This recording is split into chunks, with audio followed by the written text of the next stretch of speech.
People are wanting better outcomes. Hello? Hello, how are you? I am well. How old are you? I'm 37. 37. So what are we talking about? Are we talking about dating costs or are we talking about the two-thirds rule? I would like to talk about dating cost. Okay, are you single or are you married? I'm single. Any children? I have a 17-year-old son, yes. All right. So what do you want to talk about on the dating costs? Can you just be a little bit more specific of what it Mm-hmm. entails? Well, back when the world made sense, before you got the privilege of having a baby, you used to have a husband.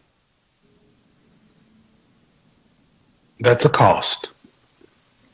You had to say, I'm going to be with this man for the rest of my natural life in front of the entire village or the entire town, and you had to stay with him. And you had to act like you had some sense. You had to cook, clean, and take care of this man and the children. You had to be a good wife, a good neighbor, a good mother, a good friend. You had to stay appealing and attractive to your husband to make him like to come home to you. So, for someone, I'm older, 37. I'm not married. And if I feel that I'm doing that, am I not doing something adequately, or am I You feel like just... you're doing that what? I feel like when I do date, I bring income to the table. I bring sex. Nothing, ma'am, nothing I said was about income. I wasn't finished. I'm sorry. I also I do cook, so I feel I'm very domesticated. But I think that somewhere I'm lacking, and I'm not sure what I'm doing incorrectly. Okay, well, the first thing is nothing I mentioned had anything to do with provision. How come you and your child's father decided not to marry? We were just toxic. We met in college, and we didn't even plan to have a child. We just weren't good for each other. What's your longest relationship? 7 years. And when did that end? That ended about 6 years ago. Why did it end? I At one point in time in my life, I was an alcoholic. I'm in recovery now. So I had some issues that pushed him away. Okay. How long have you been sober? 4 years. Good job. Thank you. Good job. Done a lot of work with alcoholics and addicts. Not easy. No. So is that having an impact on your current dating relationships? It is. I feel it's hard to... I was very toxic at one point.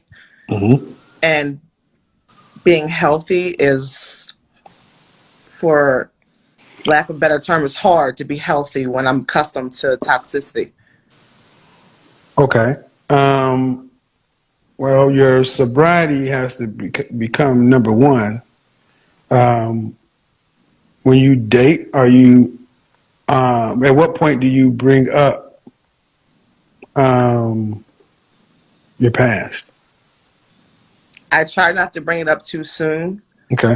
Because people are nervous. Yeah, I understand. I get it. Yeah, so it's like it. if I feel it's going somewhere or some potential, maybe some months down the road, yes. I mean, the last person I was dating, I told him a little bit too.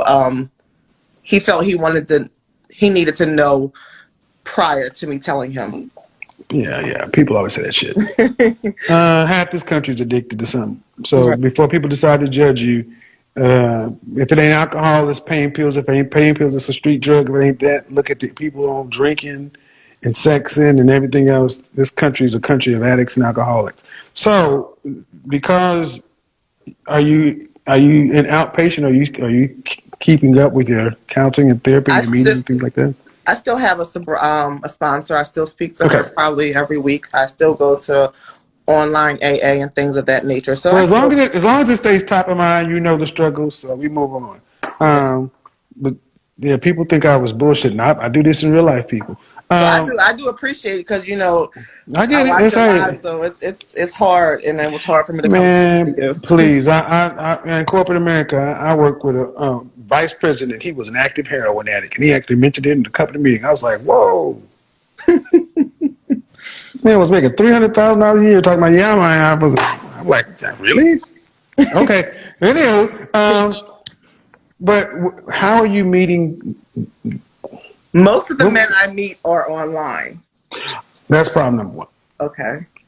Because I Trying to can meet. go to the bar, so it's like. Well, of course you can. I don't suggest that either. But what I'm saying is online dating is really, in my opinion, best for people who are just kind of getting back out there, and supplemental to get additional attention. But really, with the things you got going on, I would say you want to meet people who are doing, because you can't afford to meet people who are in unhealthy areas. So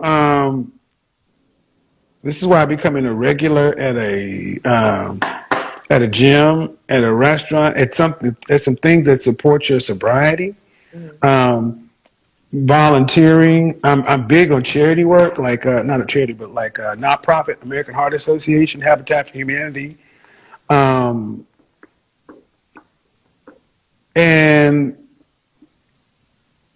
try to put yourself in positions to where it will support your sobriety. How often are you working out consistently? I do have a gym in my complex, and there's never anyone in there. I don't go No. a Planet Fitness or LA Fitness. And that's what you need to. Okay. Because you can't, and this is a problem. You got to get out and be around people. See, gyms are like nightclubs without the music and the drinking. You got to get out around human males in order to be able to have that interaction, because online is as simple as this: swipe left, swipe right. If they either like the way you look or they don't like the way you look. And then what they like you for is irrelevant. But you need to, I would say, I don't understand why you ladies don't actually find the hottest gym in the city and join it.